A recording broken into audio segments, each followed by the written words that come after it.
Il y a 22 ans, le 19 février 2001, Charles Trenet, 87 ans, décédé des suites de 2 accidents cardiovasculaires. Avant sa mort, le poète avait fait de son secrétaire particulier, Georges Lassidi, son légataire universel. Dans une interview accordée à Actu.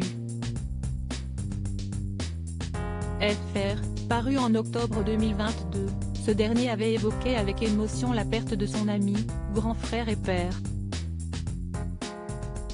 Ça a été terrible. Je suis devenu adulte quand il est parti. Après avoir perdu ma mère et plus tard ma sœur, je perdais un père.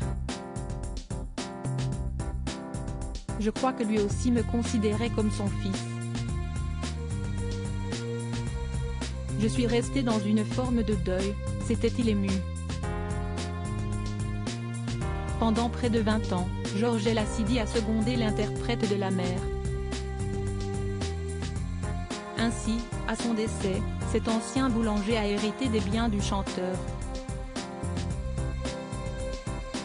Selon Le Figaro, cette fortune comprenait notamment plusieurs propriétés situées dans le sud-est de la France, ainsi qu'environ 500 000 € de droits d'auteur.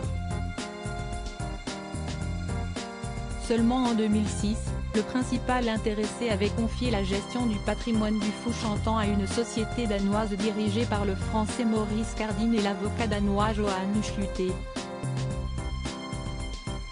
Problème, Georges Lassidi a fait savoir qu'il n'avait rien touché en contrepartie et a accusé les 2 dirigeants de la société danoise d'escroquerie. En 2015, après une bataille judiciaire, les 2 dirigeants ont été relaxés par la justice. Supérieur à Johnny Hallyday, Jean-Michel Jarre, Steve Aoki.